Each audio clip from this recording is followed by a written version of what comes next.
ஓம் முருகா போற்றி. ஓம் சரவண பவ. உன் உழைப்பையும் அன்பையும் பிறர் தவறாக பயன்படுத்தும் போதோ அல்லது பலனை பிறர் அனுபவிக்கும் போதோ நீ வருத்தப்படாதே.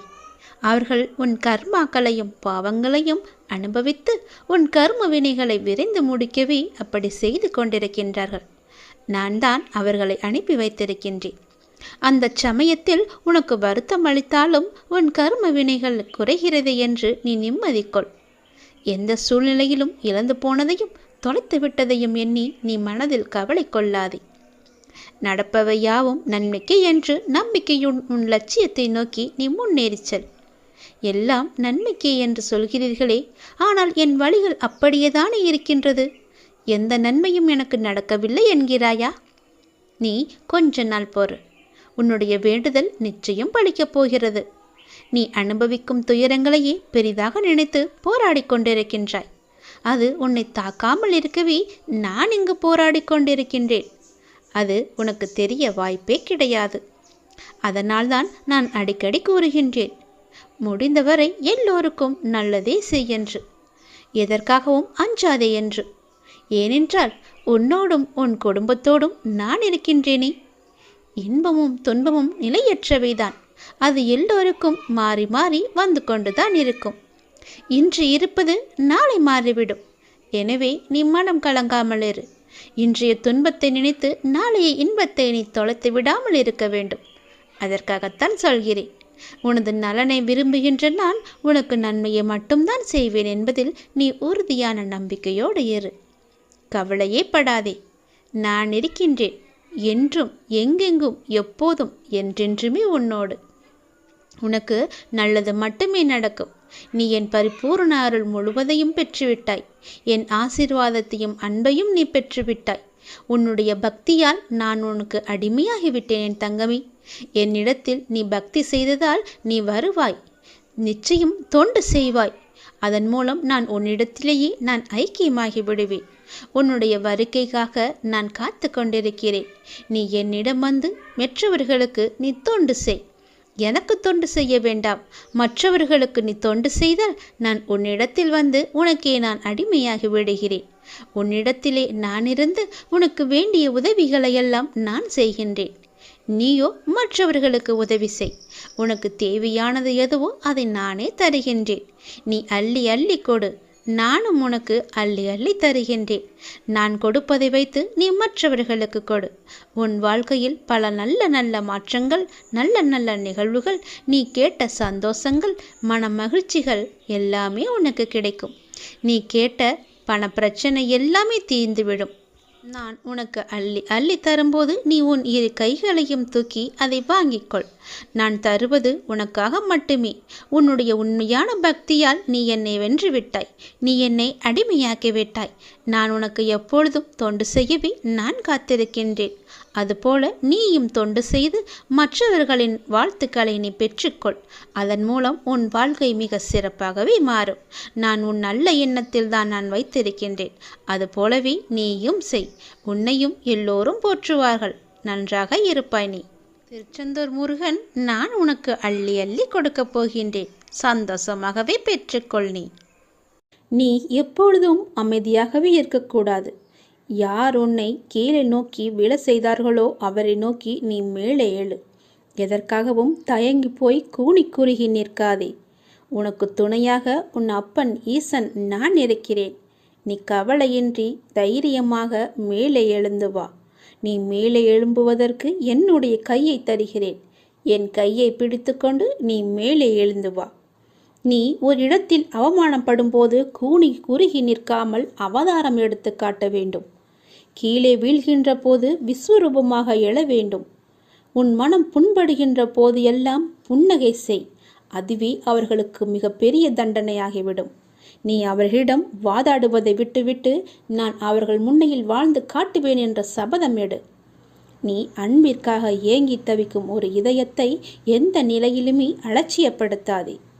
உன்னுடைய அன்பிற்காக ஏங்கி தவிக்கும் பல பேர் இருக்கின்றனர். உன்னை உயிராய் நினைக்கும் உறவு உன்னை விட்டு போகப் போகிறது. அதனால் உன்னுடைய கோபத்தை நீ விட்டுவிடு. அலட்சியப்படுத்தாதே அவர்களை. ஏனெனில் அதனை விட இவ்வுலகில் பெரிய பாவம் எதுவுமே இல்லை. உன்னை நம்பி வந்த உறவு அது. ஒருவனிடம் தர்ம சிந்தனை இருக்கும் பொழுது அந்த தர்மமே அவன் எதிர்காலத்தை பார்த்து கொள்ளும். ஏனென்றால் ஒரு மனிதன் என்ன பிரார்த்தனை செய்தாலும், எத்தனை மந்திரங்கள் உரியேற்றினாலும், எத்தனை அபிஷேகங்கள் யாகங்கள் செய்தாலும் கூட அவனிடம் உதவும் குணம் இல்லை என்றால் இறையருளை பெற முடியாது. ஒரு மனிதன் இறையருளை பெற வேண்டுமென்றால், ஏன் இறை நம்பிக்கை இல்லாவிட்டாலும் கூட பரவாயில்லை, தர்ம குணமும் பிறருக்கு உதவும் குணமும் இருந்துவிட்டால் போதும். இவன் இறைவனை தேடி போக வேண்டியதில்லை. அந்த இறைவனை இவரை தேடி வந்து விடுவார். இவன் இல்லம் நோக்கி வந்து விடுவார். எவன் அதிக அளவு தர்மம் செய்கிறானோ அவனிடம் இறையே வந்து கையேந்தும். அந்த அளவுக்கு தானத்திற்கு அவ்வளவு ஒரு மகிமை. பக்தனே, நீ இப்போது ஏன் குழம்பி போயிருக்கிறாய்? உனக்கு என்ன வர வேண்டும்? உனக்கு ஆரோக்கியம், பொருளாதாரம், மன நிம்மதி எதுவாக இருந்தாலும் என்னிடம் கேள், நான் உனக்கு தருகிறேன். நீ யாரிடமும் போய் கையேந்த வேண்டாம். நீ கவலைப்படாதே. யாரிடமும் கையேந்தும் நிலைப்படி நான் உன்னை வைக்க மாட்டேன். உன்னுடைய எல்லா பிரச்சனைகளுமே நான் தீர்த்து விடுகிறேன். என்னை நம்பு, என்னை முழுவதுமாக நம்பு. ஒரு முறையாவது, தினமும் ஒரு முறையாவது என்னுடைய பெயரை சொல்லி என்னை கூப்பிடு. உன் குழப்பங்களுக்கு எல்லாவற்றிற்குமே நான் விடை தருகிறேன். உனக்கு என்ன வர வேண்டும் கேள், நான் உனக்கு தருகிறேன். எடுத்துக்கொள், சந்தோஷமாக வாழு. எல்லாவற்றையுமே சிவனிடம் ஒப்படைத்து விடுங்கள். ஓம் நமச்சிவாய என்ற மந்திரமே உன்னுடைய வாழ்வின் தந்திரம் என்பதை மறந்து விடாதே. முதலில் கஷ்டத்தை வெளியே சொல்லாதே. நீ காலனை தேடிச் செல்லாதே. கவலைகளை மனதில் கொள்ளாதே. கற்பத்தில் உயிரை கொள்ளாதே. கண்டதை உணவாக உண்ணாதே. கண்டவர்கள் மனதை கில்லாதே. காசுக்காக தன் மானத்தை இழக்காதே. கலங்கி யாரிடமும் நிற்காதே. கள்ளமுள்ளோரை கண்டு திரும்பாதே. கற்பனையில் மூழ்கி ஏங்காதே. கால் போன போக்கிலே போகாதே. கர்மத்தை கையில் ஏந்தாதே. காலம் கடந்து பெருமூச்சு வாங்காதே. கடவுள் மீது ஒருபோதும் பழி போடாதே. நான் சொல்வது எல்லாம் விளங்குகிறதா? உன்னுடைய கஷ்டத்தை முதலில் நீ வெளியே சொல்லக்கூடாது. காலனை தேடி செல்லக்கூடாது. தானாகவே வரட்டும் என்று விடு. கவலைகளை மனதிலேயே கொள்ளாதே. கர்ப்பத்திலேயே ஒரு உயிரை கொல்லக்கூடாது. அது மிக பெரிய பாவம். கண்டதையும் உணவாக உண்ணாதே. உன்னுடைய வயிற்றுக்கு எது பொருந்துமோ அதை மட்டுமே உண்ணு. கண்டவர்கள் மனதை கில்லாதே. அடுத்தவர்களுடைய மனதை புண்படுத்தாதே. காசுக்காக உன்னுடைய தன்மானத்தை நீ இழக்கக்கூடாது. தன்மானம் முக்கியம். நீ யாரிடமும் போய் கலங்கி நிற்காதே. எனக்கு யாரும் இல்லை என்று சொல்லாதே. கள்ளமுள்ளோரை கண்டு திரும்பாதே. அதாவது வஞ்சக எண்ணம் உள்ளோரை கண்டால் நீ உடனே திரும்பி வந்துவிடு. அவர்கள் முகத்தை கூட பார்க்காதே. கற்பனையிலேயே மூழ்கி ஏங்காதே. பேராசைப்படக்கூடாது என்கிறார். கால் போன போக்கிலே போகாதே. எங்கு வேண்டுமானாலும் போகலாம். கால் போன போக்கில் போனால் செல்ற இடம் கூட தெரியாது. கர்மத்தை கையில் ஏந்தாதே. நல்லதை மட்டுமே செய். உன் கர்மா எல்லாமே அழிந்துவிடும். காலம் கடந்து பெருமூச்சு வாங்காதே. நேரம் உள்ள போதே தூற்றிக்கொள். நேரம் போனால் பிறகு கிடைக்காது. நேரம் மிக அற்புதமானது, திரும்பி வராது. கடவுள் மீது ஒருபோதும் பழி போடாதே. யான் கேட்டு என் கடவுள் எனக்கு செய்யவில்லை என்று அவரை நீ திட்டாதே. அவருக்கு தெரியும் உனக்கு எப்போது எப்படி செய்ய வேண்டும் என்று. கடவுளுக்கு தெரியும். அவருக்கு தெரியாமலையா நீ வந்தாய்? கடவுள் மீது ஒருபோதுமே பழி போடும் எண்ணத்தை விட்டுவிடு. அவன் அப்பா எல்லாவற்றையுமே பார்த்து கொள்வார் என்ற நம்பிக்கையோடு இரு. நீ நினைத்த செயல் விரைவிலேயே என் ஆசியுடன் நடக்கப் போகிறது. உன்னை சரியான நேரத்தில் நான் கரம் குழித்து இழுத்து வந்து விட்டேன். நீ பயப்படாதே. எல்லாமே என்னுடைய ஆசைப்படியே நடக்கும். வாழ்வில் நடைமுறையில் உள்ள சில விஷயங்களை யதார்த்தமாக நீ புரிந்து கொண்டால் இன்பத்தையும் துன்பத்தையும் சமநிலையில் ஏற்கலாம். நீ முயற்றுப்பார். என் துணையோடு எல்லாவற்றையுமே போராடிப்பார். போராட்டமே இல்லாத வாழ்க்கை இங்கு யாருக்குமே அமைவதில்லை. போராட்டத்தை சந்திக்காத எந்த உயிரும் இந்த பூமியில் வாழ முடியாது. தெரிந்து கொள். பிறந்தது முதல் இறப்பது வரை போராட்டம் இருந்து கொண்டுதான் இருக்கிறது. பிறந்த குழந்தை கூட அழுகை என்னும் சத்தம் செய்துதான் தன்னுடைய தேவைகளை பூர்த்தி செய்கிறது. போராட்டத்தில் பிறந்து போராட்டத்தில் வளர்ந்து போராட்டத்தில் மடிவதுதான் வாழ்க்கை. இன்று மனிதன் போராட்டம் இல்லாத வாழ்க்கை வாழ ஆசைப்படுகின்றான். அதைத்தான் விரும்புகின்றான். வாழ்க்கையில் தங்கள் குறிக்கோளை நிலைநிறுத்தி கொள்ள ஒவ்வொரு மனிதனும் இவ்வுலகில் போராட வேண்டியிருக்கிறது. பூந்தோட்டத்தில் ஒவ்வொரு நாளும் புது புது மலர்கள் பூப்பதுண்டு. ஆனால் அவை நிலைப்பது இல்லை. அது நியதியும் இல்லை. அதுபோலத்தான் வாழ்க்கை என்னும் பூந்தோட்டத்தில் ஒவ்வொரு நாளும் புது புது மலர்களாக பூத்து கொண்டிருக்கிறோம். எவ்வாறு பூந்தோட்டத்தில் மலர்ந்த ஒரு பூ நிலைப்பது இல்லையோ அது போலத்தான் வாழ்க்கையும். போராட்டங்கள் இல்லாமல் வாழ்வில் எதுவுமே வெற்றி பெற முடியாது. போராட்டம் இல்லை என்றால் வாழ்க்கை உப்புச்சப்பு இல்லாமல் போய்விடும். வாழ்க்கையில் உங்களுக்கு அழுவதற்கு 100 காரணங்கள் இருந்தாலும் சிரிப்பதற்கு என்னிடம் 1000 காரணங்கள் இருக்கிறது என்று வாழ்ந்து காட்டு. சரியான நேர்மையான வாழ்க்கை பயணப்பாதை முட்கள் நிறைந்த கரடுமுரடான பாதைத்தான். இப்பாதையில் முட்களாகவும் கரடுமுரடான கற்களாகவும் பிறரின் அவமான பேச்சுக்களும் பழிச்சொற்களும் நியாயமில்லாத விமர்சனங்களும் தான் நிறைந்திருக்கும். அதை நீ தெரிந்து கொள். வாழ்க்கை என்பது அவ்வளவு சுலபமல்ல. களை இல்லாத தோட்டமில்லை. அதுபோலத்தான் போராட்டம் இல்லாத வாழ்க்கையும் இல்லை. வாழ்க்கை அழகானதாக மாற்றிக்கொள்வது உன்னுடைய கையில்தான் இருக்கிறது. எல்லோருடைய வாழ்விலும் இன்பம் துன்பம் என்று எல்லாமே கலந்துதான் இருக்கும். நாம் அவற்றை எப்படி எடுத்துக்கொள்கிறோம் என்பதுதான் மிக முக்கியம். ஆசையை குறைத்து கொள்ள வேண்டும். மன நிறைவு இருந்தாலே போதும். உன்னுடைய வாழ்வில் மகிழ்ச்சி தானாக நிலைத்து நிற்கும். போராட்டம் இருந்தாலும் கூட யாரும் வாழ்க்கையை வெறுப்பதில்லை. போராட்டங்களை எல்லாம் ஏற்றுக்கொள்ளவும் நமக்கு ஏற்றதாக மாற்றிக்கொள்ளவும் பழகினாலே போதும். வாழ்க்கை பூந்தோட்டமாக மாறிவிடும். உங்களின் வாழ்வில் நல்லது நடக்க வேண்டுமென்றால் நான் சொல்வதை பின்பற்றுங்கள். நீங்கள் எப்படிப்பட்ட பாதையில் பயணம் செய்தாலும் உங்கள் நற்சிந்தனையாலும் நற்செயல்களாலும் மலரும் புதிய பயனுள்ள மலர்களால் பாதையை நிரப்புங்கள். உங்கள் வாழ்வு இனிதாக அமையும். நீங்கள் வாழ வாருங்கள். என்னுடைய ஆசையுடன் நீங்கள் போராட்டத்தில் குதிக்க தயாராக இருங்கள். என் துணை உனக்கு உண்டு. வாழும் ஒவ்வொரு நிமிடமும் இறை சிந்தனையுடன் இருங்கள். இறை சிந்தனை உள்ள பொழுது விழிப்புணர்வுடன் ஒவ்வொரு செயலையுமே நன்றாக துல்லியமாக எந்த குறையும் இல்லாமல் செய்ய முடியும். விழிப்புணர்வுடன் நீங்கள் செய்யும் எந்த செயலும் தவறாவதற்கு வாய்ப்பே கிடையாது. விழிப்புணர்வுடன் செய்யும் செயல்கள் நிச்சயம் ஒரு நாள் வெற்றியை தரும். உங்களுக்கு கிடைக்கும் வெற்றிக்கும் தோல்விக்கும் நிச்சயமாக ஒரு காரணம் இருக்கும். இரண்டையும் ஒன்றாக எடுத்துக்கொள்ள நீங்கள் முயற்சி செய்யுங்கள். வெற்றிக்காக மட்டும் செயல்களை செய்யக்கூடாது. ஒவ்வொரு செயலையும் இறைவனுக்காக நீங்கள் செய்யுங்கள். உங்களை படைத்த கடவுளுக்காக செய்யுங்கள். எந்த ஒரு எதிர்பலனையும் பார்க்காமல் எதிர்பாராமல் எதிர்பார்ப்புகள் இன்றி நீங்கள் செய்யும் ஒவ்வொரு செயலுமே அந்த இறைவனை போய் சேரும். உங்களுடைய புண்ணிய கணக்கில் சேரும். அதற்கு நிச்சயமாக பல மடங்கு பலன்கள் உங்களை தேடி தானாக வந்து சேரும்.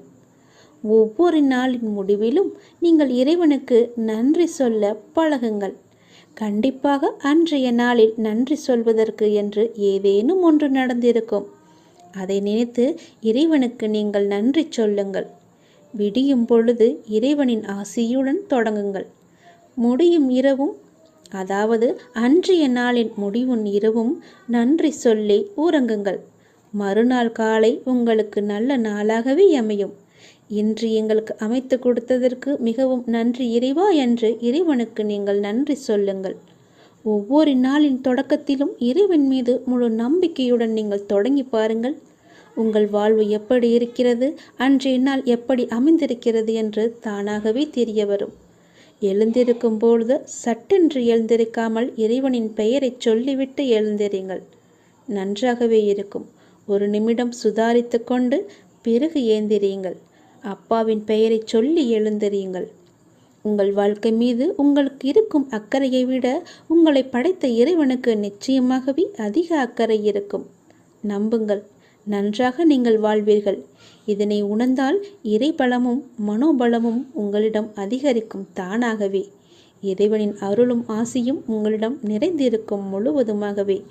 எப்போதும் இறைவனின் அருளோடும் ஆசியோடும் நாம் தொடங்கும் நாள் வெற்றி நாளாகவே நமக்கு அமையும். இறைவனுக்கு நன்றி சொல்ல மட்டும் நீங்கள் மறந்து விடாதீர்கள். இறைவனின் நாமத்தை ஜெபித்து கொண்டே இருங்கள். இன்னும் பறவை உங்கள் தலைக்கு மேல் பறப்பதை தடுக்க முடியாது. ஆனால் தலைக்கு மேல் கூடு கட்டுவதை தவிர்க்கலாம் தானே? யாரும் உன்னை குறை கூறினால் அது உண்மையாயின் திரித்துக்கொள், பொய்யாயின் அதை நகைத்துவிடு. வீழ்வது வெட்கமல்ல, ஆனால் வீழ்ந்து கிடப்பதுதான் வெட்கம். புரிகிறதா? வீழ்ந்து கிடப்பதுதான் வெட்கம். வீழ்ந்தால் உடனே எழுந்துவிடு. நீ நகைத்து அவர்களுக்கு முன் நகைத்துப்பார், அவர்களே தலை தெறிக்க ஓடிவிடுவார்கள். பேருந்து பயணத்தில் நடத்துனர் கொடுக்க வேண்டிய மீது சில்லறைக்காக முழு பயணத்தையும் நாம் ரசிக்க மறக்கிறோம். அப்படிதான் வாழ்க்கையிலும் சில சில்லறை பிரச்சனைக்காக முழு வாழ்க்கையுமே நாம் ரசித்து வாழ மறந்து விடுகிறோம். ஆகவே விழிப்புணர்வுடன் எது வாழ்விற்கு உகந்தது, எது உகந்ததல்ல என்பதில் கவனத்துடன் இருந்தால் இலக்கை நோக்கி அடைவது மிக மிக எளிது. அனைத்திலும் பேதம் பாராது சமநிலைத்தன்மையை கொண்டிடுங்கள். மனம் அழகாக இருந்தால் காணும் காட்சிகளும் அழகாகவே இருக்கும். ஆகவே மனதில் குப்பையான கீழான எண்ணங்களை ஒருபோதும் சேர்க்காதே. மனதில் நல்ல நேர்மையான எண்ணங்களை விதையுங்கள். நல்லது நடக்கும். எப்போதும் உண்மையை பேச கற்றுக்கொள்ளுங்கள். உண்மைக்கு நிகர் உண்மை மட்டும்தான். பொய் ரொம்ப நாட்கள் வாழாது, சீக்கிரமாகவே மடிந்துவிடும். ஆரம்பத்தில் சற்று சிரமமாகத்தான் இருக்கும். பழகிவிட்டால் பொய் சொல்லவே நமக்கு கூச்சமாக இருக்கும். உண்மைக்கு மிக வலிமையான சக்தி இருக்கிறது. அது சத்தியமானது, வலிமையானது. இறைவனுக்கு இறங்கி வருவார். நாம் வாழ்கின்ற வாழ்வில் அறமாகிய உண்மை இருந்தால் அந்த இறைவனை நம்மை தேடி தானாக இறங்கி வருவார். வாழ்கின்ற வாழ்வில் அறமாகிய உண்மை இருந்தால், அறமாகிய உண்மை இருந்தால் மட்டுமே இறைவன் நம்முடன் கலந்து விடுவார். ஆகவே உண்மை, நேர்மை, சத்தியத்தை எல்லாம் கடைபிடித்து வாழுங்கள். நீங்கள் வாழ்வில் உயர்வது சின்னம். உங்கள் வாழ்வை யாராலுமே எதுவுமே செய்ய முடியாது. உண்மைக்கு அழிவே கிடையாது. அதை முதலில் தெரிந்து கொள்ளுங்கள். உண்மை சொல்லுவதால் என்ன ஆகிவிடப் போகிறது? ஒரு பொய்யை சொல்லி காலம் முழுவதும் குற்ற உணர்ச்சியுடன் இருப்பதற்கு பதிலாக ஒரு உண்மையை சொல்லி நிம்மதியாக வாழ்ந்து விடலாம். அந்த உண்மைக்கு அவ்வளவு நிம்மதியை தரும் சக்தி இருக்கிறது. அதை நீ மறந்து விடாதே. பொய்யை சொல்லி இன்று தப்பித்து விடலாம், நாளை நிச்சயமாகவே காலம் காட்டிக் கொடுக்கும். அதனால் உண்மையாகவே இருங்கள். நாக்கில் வருவது எப்போதுமே உண்மையான பேச்சாக மட்டுமே இருக்கட்டும். நான் உங்களிடம் வருகிறேன். ஒருவர் தனது இறை பக்தியில் முழுமையும் வலிமையும் அடைந்த பின்னர் அவருக்கு பக்தியானது முத்திவிட்டது என கூறுவதும் வழமையே. எனவே முழுமை முதிர்ச்சியடைந்த நிலையே முத்தி, முக்தி என்று சொல்வார்கள். முதிர்ந்த பழம் முதிர்ந்துவிடும், முதிர்ந்த உயிர் இறந்துவிடும். எடுத்த காரியத்தை நீ பாதியில் விடாதே. செய்வதை திருந்தச் செய் என்ற உபதேசம் அனைவருக்குமே பொருந்தும். குருவை அடைந்து மரியாதையுடன் கற்றுக்கொள். கற்றதை மனனம் செய்து உருவேற்றிக்கொள் என்பது எல்லா மாணவர்களுக்குமே பொருந்தும். தொழில்நுட்பத்தை தெரிந்து கொள்ள முனையும் மற்றவர்களுக்குமே உரிய உபதேசம்தான் இது. எதற்காக எனக்கு சொல்கிறேன் என்று கேட்டதை, நீங்கள் ஆசைப்படுவதெல்லாம் கிடைக்காமல் இருப்பது உங்களை ஒரு சிறந்த வாழ்க்கைக்கு கொண்டு செல்வதற்காகவே இருக்கும் என்பதை நம்பு. முடிந்தவரை உங்கள் வேலையை நீங்கள் சிறப்பாக செய்து விடுங்கள். யாரிடமும் உங்கள் வேலையை ஒப்படைக்காதீர்கள். உங்களுக்கு கிடைக்க வேண்டிய அங்கீகாரம் தானாகவே கிடைக்கும். நேரத்தையும் வாய்ப்பையும் ஒருபோதுமே வீணடிக்காதே. அந்த தவறுக்கு எந்த காரியம் செய்தாலும் பரிகாரமாகாது. போன நேரமும் திரும்ப வராது. யாருக்காகவும் நேரம் காத்திருக்காது. பொறுத்துக்கொள். நீங்கள் செய்யும் ஒவ்வொரு நல்ல காரியமும் அதற்கான நன்மைகளை காலம் கடந்தாவது அழைத்து கொண்டு உங்களிடம் வந்து சேர்க்கும். வெற்றி என்ற முகத்துடன் உங்களிடம் வந்து சேரும். நீ நிராகரிப்புகளை எல்லாம் கண்டு நெஞ்சு உடையக்கூடாது. உன்னை யாராவது தூக்கி எறிகிறார்கள் என்றால் இறைவன் உன்னை மேலே தூக்கி விடுகிறான் என்று அர்த்தம். அதனால் நீ பயப்படாதே. தூக்கி எறிந்தவர்கள் போகட்டும், நான் உன்னை தூக்கி விடுகிறேன். தூக்கி எறிந்தவர்களை பற்றியே நீ கவலைப்பட்டு கொண்டிருக்காதே. எதிர்பார்த்து எதிர்பார்த்து ஏமாற்றங்கள் மட்டும்தான் கிடைக்கும். என் வாழ்வில் அற்புதங்களை நிகழ்த்துவேன் என்று நீ நம்பிக்கையுடன் காத்திருக்கிறாய் அல்லவா? உன் தந்தை நிச்சயமாகவே உன் வாழ்வில் அற்புதங்களை நிகழ்த்தப் போகிறேன். சில நேரங்களில் நீங்கள் செய்யக்கூடிய செயல்களை எல்லாம் சிந்திக்க வேண்டாம், கற்பனை செய்ய வேண்டாம். அது ஆச்சரியப்படுவதற்கில்லை. எல்லாவற்றையும் சிறப்பாக செயல்படும் என்று மூச்சு விடுங்கள். நம்பிக்கை வைத்திருங்கள். நான் அப்பா, என்னுடைய அப்பா சிறப்பாக அதை முடித்து தருவார் என்ற நம்பிக்கையோடு நீங்கள் காத்திருங்கள். நான் அவர் மீது வைத்திருந்த நம்பிக்கையும் பக்தியும் பொறுமையும் தன்னம்பிக்கையும் அவர் எனக்கு நிச்சயம் அதற்கான பலனை தருவார் என்று நம்புங்கள். நீ வைத்த நம்பிக்கைக்கு நிச்சயமாகவே நான் கைமாறு செய்வேன். உன் மனதில் எந்த சலனமும் இல்லாமல் இருக்கிறாய். நான் உனது பாவ மூட்டையை தூக்கி நான் சுமக்கிறேன். நீ கவலைப்படாதே, எல்லாவற்றையுமே நானே பார்த்து கொள்கிறேன். நீ எப்பொழுதும் போல சந்தோஷமாக இரு. நீ இப்போது உன் மனதில் ஏகப்பட்ட குழப்பங்களுடன் பதற்றத்துடனும் இருக்கின்றாய். வீணான கவலைகளை உன் மனதில் வைத்து கொண்டிருக்கிறாய். உன் மனமானது, உன் இதயமானது துடித்துடிப்புடன் காணப்படுகிறது. ஏன், எதற்காக, வீணாக எதற்காக இந்த கவலை? ஏன் இந்த குழப்பம்? எதற்காக இந்த பதற்றம்? ஏன் இந்த துடித்துடிப்பு? நீ முதலில் அனைத்தையுமே விட்டுவிடு. உன் வேலைகளை பார்த்து கொண்டிரு. போகிற போக்கிலேயே போய்கொண்டிரு. எதையும் நீ தூக்கி சுமந்து கொண்டிருக்காதே. அதை முதலில் மறப்பதற்கு என்ன செய்ய வேண்டுமோ அதை செய். உன்னுடைய மனம் அதிலேயே லயித்து இல்லாமல் வேறு பக்கம் திருப்பு. அப்போதுதான் அவற்றை பற்றி எண்ணம் உன் மனதில் இழுக்காமல் இருக்கும். நான் உனக்காக அவதரித்தவன். நான் இருக்கும்போது எதற்காக நீ கவலைப்படுகிறாய்? உன்னை நல்லபடியாக உயர்த்த உனக்காக பாடுபட்டு கொண்டு நான் இங்கே இருக்கிறேன். தயவு செய்து நான் உன்னுடன் இருப்பதை நீ உணர்ந்து கொள். நான் வருவதற்கு முன்பும் வந்ததற்கு பிறகும் நடந்து கொண்டிருப்பதை நீ உணர்ந்து கொள். நான் வருவதற்கு முன்பு என்ன செய்து கொண்டிருந்தாய், நான் வந்த பிறகு எப்படியெல்லாம் உன்னுடைய பிரச்சனைகள் தீர்ந்தன என்று கொஞ்சம் திரும்பிப்பார். உன்னை எப்படி நான் கைவிடுவேன் என்று ஒரு நொடியில் நீ நினைத்து விட்டாய்? உன் அப்பா உன்னை பார்த்து கொள்ள மாட்டேனா? உன்னை அவ்வளோ சீக்கிரம் விட்டு விடுவேன் என்று நினைக்கிறாயா? உன்னை அனைத்து திசைகளிலிருந்தும் பாதுகாத்து கொண்டிருக்கிறேன். நான் இருக்கும் இடத்தில் எவரையுமே நெருங்க விட மாட்டேன். நான் உனக்குள்ளே நீக்கமற நிறைந்திருக்கிறேன். என் கண் பார்வை உன் மீது விழுந்து கொண்டிருக்கும் போது எந்த கெடுதலும் வந்து உன்னை துன்புறுத்திவிட முடியாது. தெரிந்து கொள், எந்த துன்பமும் உன் அருகில் கூட வர பயப்படும். நான் இருக்கிறேன், நீ பயப்படாதே. உனக்கு வரும் பிரச்சனைகள் எல்லாமே சிறு சிறுவைதான். பயப்படாதே. பெரிதாக ஒன்றையும் நான் கொடுக்க மாட்டேன். கொஞ்சமாவது உனக்கு பக்குவம் வேண்டும் என்பதற்காகத்தான் இதையெல்லாம் கொடுத்தேன். சின்ன பிரச்சனையை பெரிதாக பார்க்காதே. மனதில் போட்டு குழப்பத்தை ஏற்படுத்தாதே. உன்னை நீயே பதற்றப்பட வைக்காதே. வீணான கவலைப்பட்டு உன் உடம்பை நீ வீணடிக்காதே.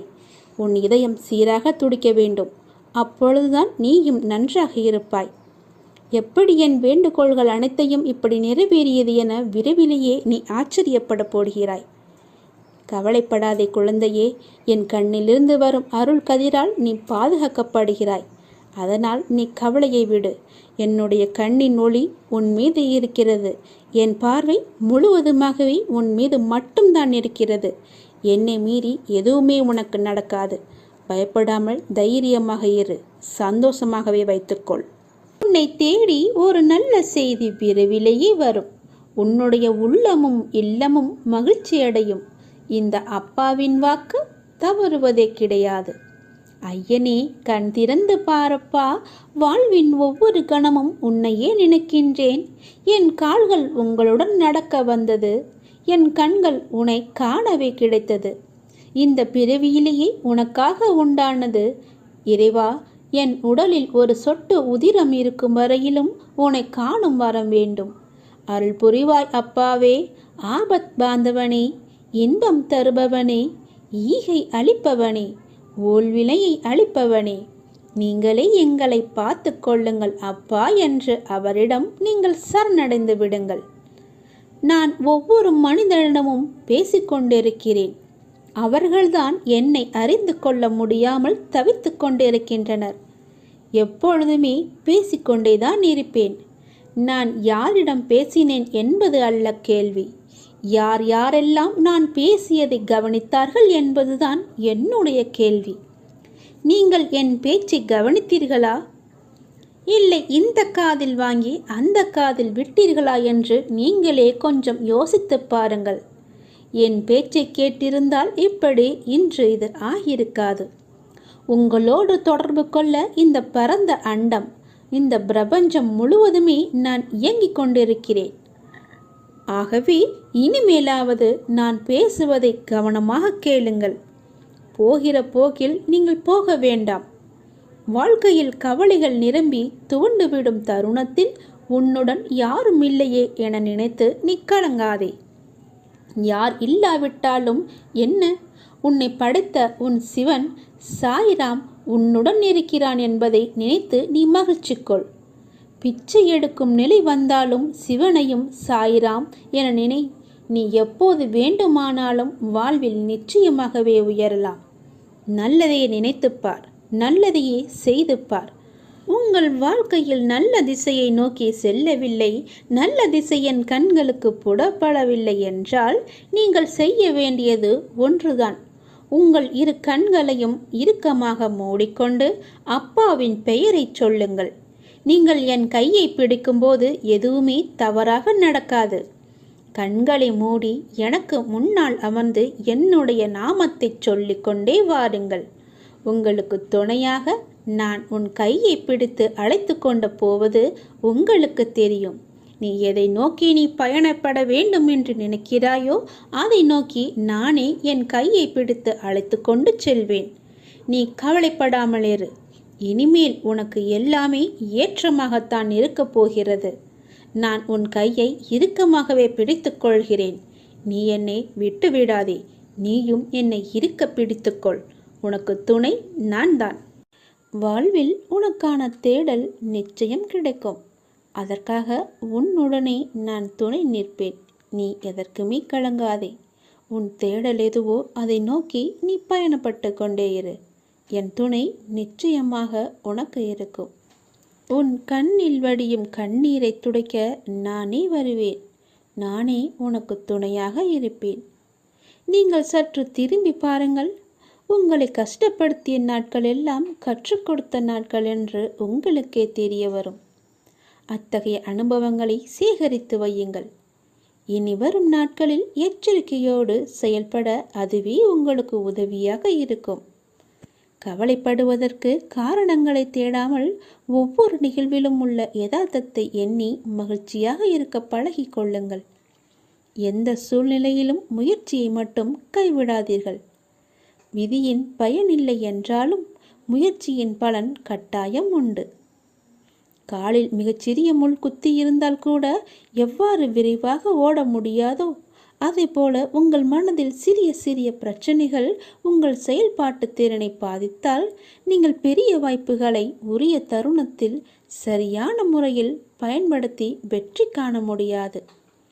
எனவே சிறு பிரச்சனைகளுக்கு முக்கியத்துவம் தராமல் அப்பிரச்சனைகளுக்கு உடனுக்குடன் தீர்வு கண்டு நமது மனதை மிகவும் அமைதியான முறையில் வைத்துக்கொள்வது நமக்கு விரைவிலேயே வெற்றியை ஈட்டி தரும். வாழ்க்கை முடிவற்ற சாத்தியங்கள் நிறைந்தது. நன்மைகளை அறுவடை செய்ய சரியான நேரத்தில் சரியானதை செய்யுங்கள். கடும் உழைப்பு என்பது ஒரு சந்தோஷம். அதை செய்து கொண்டே இருக்க வேண்டும். வெகு நிச்சயமாய் ஏதோ ஒரு கணத்தில் அந்த கிரீடத்தை தலையில் வைக்கும். அந்த கணம் யாருக்கும் கிரீடம் என்று தெரியாது. ஆனால் உழைப்பவர்களுக்கு கிரீடம் நிச்சயமாகவே உண்டு. ஒருபோதும் உழைப்பவர் தோற்று போக மாட்டார். உழைப்பவருக்கே உழைப்பின் அருமை தெரியும். ஆகவே உழைப்பதை ஒரு வைராக்கியமாக கொண்டு உழைத்து வெற்றி பெற்று நீங்கள் வாழுங்கள். இந்த அப்பாவின் துணை உங்களுக்கு எப்போதுமே இருக்கும். என் அனுக்கிரகத்தால் இந்த பிறவியில் என்னை நீ ஆராதித்து கொண்டிருக்கிறாய். அப்படி என்னை வணங்கும் அவகாசம் உனக்கு கிடைத்ததே ஒரு பெரிய யோகம். நீ இப்பிறவிக்கு சாட்சி. நான் உன் பூர்வ ஜென்மங்கள் அனைத்திற்குமே சாட்சியாக இருப்பேன். நீ எதை பற்றியுமே கவலைப்படாமல் உன்னுடைய இலக்கு எதுவோ அதை நோக்கி நீ பயணப்பட்டு கொண்டே இரு. உன் இலக்கில் எந்த ஒரு கெடுதலும் வராமல் எந்த ஒரு தடையும் வராமல் நான் பார்த்து கொள்கிறேன். இந்த உலகம் என்பது எல்லோருக்குமே சமம்தான். யாரும் இங்கே அனாதைகள் அல்ல. யாரும் இங்கே உற்றார் உணர்வுகள் இல்லாத தனியாக விடப்பட்ட நபர் அல்ல. எல்லோருக்குமே எல்லாமே இருக்கின்றது. யாரும் எதுவும் இல்லாமல் இங்கே இருக்கவில்லை. அவர்களுக்கு துணையாக நான் இருக்கிறேன். இந்த உலகத்தில் உயர்ந்தவர் தாழ்ந்தவர் என்று யாருமே கிடையாது. யாரும் ஏழையும் அல்ல, யாரும் பணக்காரரும் அல்ல. யாரும் உயர்ந்த ஜாதியும் அல்ல, யாரும் தாழ்ந்த ஜாதியும் அல்ல. யாரும் யாரை விடவும் உயர்ந்தவர் என்றோ தாழ்ந்தவர் என்றோ மதிப்பு மிக்கவர் என்றோ அறிவானவர் என்றோ அழகானவர் என்றோ உங்களையும் நீங்கள் மற்றவர்களையும் நினைக்க வேண்டாம். இந்த பூமியில் ஒவ்வொரு மனிதர்களுமே சிறப்புக்குரியவர்தான். அனைவருமே தத்தம் துறைகளில் சிறப்பானவர்களே. வெட்ட வெளியில் உச்சி வெயிலில் வியர்வை சிந்த நிலத்தில் உழைத்து களைப்பவர்கள் ஆணாக இருக்கட்டும் பெண்ணாக இருக்கட்டும், யாவருக்குமே எல்லோருக்குமே உள்ளதை போல் சுயமரியாதை, கோபம், வலி, மகிழ்ச்சி, பசி, உறக்கம், இழிச்சொல்லின் வலி, புறக்கணிப்பின் வலி போன்ற தனிமனித உணர்ச்சிகள் அத்தனையும் அனைவருக்குமே உண்டு. அவர்களும் மனிதர்கள்தான். உண்மையில் உயர்ந்தவர் தாழ்ந்தவர் என்று யாருமே இல்லை. சில வாய்ப்புகள் தான் யார் இந்த பொழுதில் அவசியமானவர் என்பதை நமக்கு புரிய வைக்கிறது. அந்த புரிதலை உணர்ந்து கொள்பவர்கள் மனித நேயத்துடனே நடந்து கொள்வர். மனிதநேயம் கொண்டவர்களாலேயே மக்களை திருப்திப்படுத்தும் சேவையை வழங்க முடியும். அவர்களே மரணித்தாலும் மனிதர்கள் மனங்களில் இடம் பிடித்து எப்போதும் அழியா புகழுடன் இருப்பார்கள். மனிதர்கள் யாராயினும் அவர்கள் அனைவருமே சமம்தான். உயர்ந்தவர் என்றோ தாழ்ந்தவர் என்றோ படித்தவர் என்றோ படிக்காதவர் என்றோ ஏழை என்றோ பணக்காரன் என்றோ கருப்பு என்றோ சிவப்பு என்றோ உயர்ந்த ஜாதி என்றோ தாழ்ந்த ஜாதி என்றோ எந்த இருமே கிடையாது.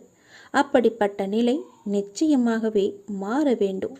சமத்துவம் என்ற நிலை நிலவ வேண்டும் என்றால் மக்கள் மனதில் மாற்றம் ஏற்பட வேண்டும். ஏற்பட்டே ஆக வேண்டும். எனக்கு எல்லோருமே சமம்தான். நான் யாரையும் ஏற்று இரக்கத்தோடு நான் பார்ப்பதே இல்லை. அது நம்மிடமிருந்தே தொடங்குவோம். இனி ஒரு உலகம் புதிதாக அமைப்போம். நிகரான மனிதர்களை மதிப்போம். நாமாக வாழ்வோம். முதலில் மனிதனாக வாழ்வோம்.